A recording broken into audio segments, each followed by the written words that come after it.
Bismillahirrahmanirrahim. Assalamualaikum warahmatullahi wabarakatuh. Alhamdulillahi rabbil alamin. Wassalatu wassalamu ala rasulillah wa ala alihi wa sahbihi wa man tabi'a hudahu ila yaumiddin wa ba'd. Fawaidul Dhahabiyah, risalah qasirah di nomor 79, nikmat makan. Saudaraku, semoga Allah senantiasa merahmati Anda dan keluarga, juga orang-orang yang tercinta. Di antara nikmat yang melimpah ruah adalah kita bisa makan dan minum. Allah subhanahu wa ta'ala berfirman, "Falyanzuril insanu ila ta'amih." Maka hendaklah manusia memperhatikan, melihat tentang makanannya. Sesungguhnya dia adalah atas kerahmat dari Allah subhanahu wa ta'ala kita diberikan, dan darinya kita diberikan kemudahan. Allah subhanahu wa ta'ala yang telah memberikan kepada kita makan, maka kita wajib bersyukur kepadanya. Nabi SAW menyebutkan, katanya, kana idza quriba ilaihi ta'amu yuqalu bismillah, fa idza faragha qala Allahumma at'amta wa asqaita wa aqnaita wa hadaita wa ahbabta falillahil hamdu ala ma a'taita. Adalah Nabi SAW, jika beliau diberi makanan, beliau mengucapkan bismillah, dan jika telah selesai makan, beliau berdoa, ya Allah, Engkau yang telah memberi makan, memberi minum, memberi harta, memberi hadiah, dan memberikan penghidupan. Hanya milik Allah lah segala pujian dan semua yang telah Allah berikan. Artinya pujian atas segala yang Allah telah diberikan kepada kita sekalian dari nikmat, baik itu makan, minum, dan segalanya. Saudaraku, tasmiyah ketika hendak makan disyariatkan dan diperintahkan Nabi SAW. Aisyah radhiyallahu taala anha pernah mengatakan bahwa Rasulullah bersabda, "Idza akala ahadukum falyadhkur ismallah." Apabila salah seorang di antara kalian makan, maka hendaklah dia menyebut nama Allah Subhanahu wa taala. Fa in nasiya an yadhkura ismallahi ta'ala fi awwalihi falyaqul bismillahi awwalahu wa akhirahu. Kalau seseorang dia lupa mengucapkan, maka bacalah bismillah awwalahu wa akhirahu. Kata Ibnu Hajar al-Asqalani rahimahullah, tasmiyah adalah ucapan bismillah, sedangkan basmalah adalah ucapan bismillahirrahmanirrahim. Dan ketika kita mau makan, cukuplah membaca bismillah. Thanian, yang kedua, makan dengan tangan kanan dan mulai dari pinggir. Juga jangan bersandar. Disebutkan dalam riwayat yang juga sahih, riwayat ini, "Idza akala ahadukum falyakul biyaminih, wa idza syariba falyashrab biyaminihi, fa inna syaitana ya'kulu bishimalihi wa yashrabu bishimalih." Jika seseorang di antara kalian makan, maka hendaklah dia makan dengan tangan kanan. Dan jika dia minum, maka hendaknya juga minum dengan tangan kanan. Karena setan dia makan dan dia minum dengan tangan kirinya. Saudaraku, walaupun kita kidal, makanlah dengan tangan kanan. Dan termasuk, semoga Allah merahmati orang-orang yang berusaha dan mungkin kadang dia lupa karena kebiasaan yang buruk, maka lakukanlah makan dengan tangan kanan dan minum dengan tangan kanan. Di riwayat yang lain, innal barakata yanzilu wasata ta'am falyakul min hafataihi wa la ta'kulu min wasatih. Nabi mengatakan barokah itu turun di tengah-tengah makanan. Kemudian mulailah makan dari pinggirnya dan janganlah mulai dari tengahnya. Kemudian yang ketiga, menjaga perut dari makanan yang haram, dan itu adalah buah ketakwaan. Rasulullah bersabda, "La yatiyanna 'alan nasi zamanun." Akan datang satu masa kepada umat ini, satu zaman kepada umat ini, la yubalil mar'u bima ukhidha bima akhadha al-mala. Seorang tak akan peduli dengan apa yang diambil dari hartanya, amin halalin amin haramin, apakah datang dari yang halal ataukah dari yang haram. Dan jangan ikuti kebiasaan orang yang mengatakan yang haram juga sulit apalagi yang halal. Dia adalah hujjah syaitaniyah.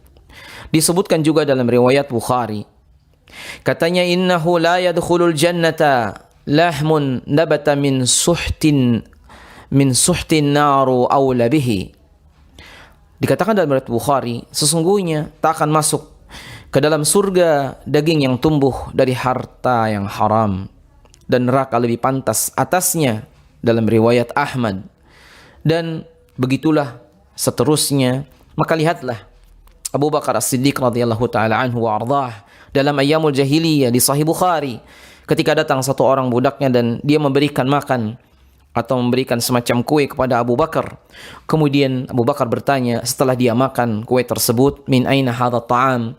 Lalu budaknya mengatakan, kuntu takahantu fil jahiliyah, aku pura-pura jadi dukun di zaman jahiliyah, dan kemudian aku diberikan kue ini dan Abu Bakar memakannya tadi. Apa yang dilakukan Abu Bakar? Fadakhala Abu Bakrin yadahu ila fi hatta waqa'a ma fi batni. Abu Bakar memasukkan tangannya, jari-jarinya ke mulutnya lalu dimuntahkan. Ketika Umar bin Khattab datang dan mengatakan, irham nafsaka ya Abu Bakrin, irham nafsaka ya Abu Bakrin, kasihani dirimu wahai Abu Bakar. Lalu Abu Bakar mengatakan, wallahi law anni a'lam anna nafsi satakhruj ma hadha ta'am la fa'altuh. Demi kalau aku tahu nyawaku akan keluar bersama makanan ini, saya akan lakukan. Li'annani la arda, karena aku tidak ingin, tidak rida ada sepotong makanan di perutku yang haram atau tidak jelas. Saudaraku, larangan makan berlebihan. Imam Syafi'i pernah mengatakan, katanya aku tidak pernah kenyang selama 16 tahun, kecuali sekali saja. Ketika kenyang seperti itu, aku memasukkan ke dalam mulutku agar bisa memuntahkan sebagian makanan yang ada di dalam. Dan begitu kata Ibnu Abi Hatim dari Ar-Rabi, beliau menambahkan, kata beliau, karena kenyang membuat seseorang menjadi berat. Kemudian juga hati menjadi keras dan kecerdasan berkurang. Kemudian juga akan lebih banyak tidur dan dia akan malas beribadah. Begitulah dalam Siyar min Alamin Nubala. Adapun ucapan Nabi SAW yang tersebar, nahnu qaumun la na'kul hatta najuu' wa idza akalna la nashba'. Hadis ini didhaifkan dan Syekh bin Bas menyebutkan walaupun maknanya yang dimaksud adalah mereka para sahabat adalah orang-orang yang sederhana, tapi hadis ini tidak berasal dari Nabi SAW dan dia didhaifkan. Kemudian jangan cela makanan. Dari Abi Hurairah radhiyallahu taala an, katanya, ma'aban Nabi SAW ta'aman qat. Nabi sesungguhnya tidak pernah mencela makanan sedikit pun. Jika beliau suka, akalahu, beliau memakannya. Wa in karihahu, tarakahu. Dan jika beliau tidak suka, beliau meninggalkannya. Kemudian yang keenam, larangan mogok makan. Saudaraku, orang pertama yang mogok makan, dia adalah ibunya Sa'ad bin Abi Waqqas, bernama Hamnah binti Sufyan bin Abi Umayyah. Ketika Sa'ad masuk Islam, maka dia tidak ridha, dan dia wanita yang sangat kokoh dengan agama jahiliyah. Lalu dia mengatakan, ya Sa'ad, wahai Sa'ad, katanya, lan akala ta'aman walan ashraba syaraban hatta amut. Saya tak akan makan dan tak akan minum sampai aku mati. Di riwayat yang lain, lan udhillani dhilla wala adkhula baita. Aku tak akan bernaung di naungan dan aku tak akan masuk rumah hatta takfura bi Muhammadin, sampai engkau kufur dari agama Muhammad sallallahu alaihi wasallam. Maka Sa'ad bin Abi Waqqas mengatakan, ya ummah, wahai ibu, law anni a'lam annaki mi'atun nafs, kalau aku tahu dalam dirimu ada 100 nyawa, fa kharajat nafsan, lalu keluar di hadapanku satu persatu, ma kafartu bi Muhammadin sallallahu alaihi wasallam, saya tak akan keluar dari agama Muhammad sallallahu alaihi wasallam. Akhirnya ibunya masuk Islam. Inilah orang pertama yang mogok makan dalam sejarah. Jangan ikuti mogok makan, karena dia adalah termasuk sunnah jahiliyah, dan dia salafut tolehnya adalah ibunya Sa'ad bin Abi Waqqas. Sabi'an, yang ketujuh, usahakan samakan antara makanan suami dan istri, karena dalam hadis Muawiyah bin Haidah, Rasulullah mengatakan, antut imaha idza ta'im, wahai para suami, makanlah, berikan makan kepada istrimu sebagaimana engkau yang makan. Kalau engkau memakan sesuatu, maka makanlah juga untuk makanan bagi istrimu. Antut imaha idza ta'imta, berikan kepada istrimu dan anak-anakmu makan seperti yang engkau makan.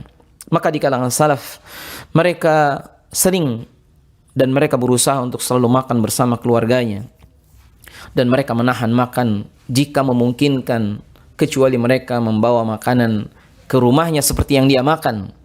Bahkan di antara mereka tidak pernah memakan makanan yang enak, yang jauh lebih enak dari makanan yang dimakan keluarganya. Dan suami yang zalim, ketika dia mentraktir semua orang, Kemudian dia mengatakan, ala hisabi ana, saya yang akan bayar. Tapi dia kikir untuk keluarganya, bahkan untuk istri dan anak-anaknya. Saudaraku, makan dan minumlah dalam rangka ibadah. Ingatlah setiap suapan ada perhitungan. Sungguh mulut ini rakus dan tak pernah kenyang dengan dunia kecuali jika telah penuh dengan tanah kuburan. Hatta yamla'u fahu biturab. Begitu kata Nabi SAW. Kehalalan makanan adalah syarat ridha Allah dicurahkan. Jika Anda makan, ingatlah itu nikmat Allah yang dititipkan. Ingat juga hamba-hamba Allah yang kelaparan. Juga ingat akan datangnya suapan terakhir yang dilakukan. Mungkin itu terjadi hari ini, atau besok, atau pekan depan. Lalu Anda dan saya dimatikan. Sangat kasihan orang yang kekenyangan makan di dunia, tapi dia kelaparan di akhirat. Maka beramalah kebaikan sebelum suapan terakhir yang ditelan. Semoga tiap dosa dan kesalahan Allah berkenan memaafkan. Nas'alullaha taufiq wa sadad lana wa lakum. Sallallahu ala nabiyyina Muhammadin. Thumma assalamu alaikum warahmatullahi wabarakatuh.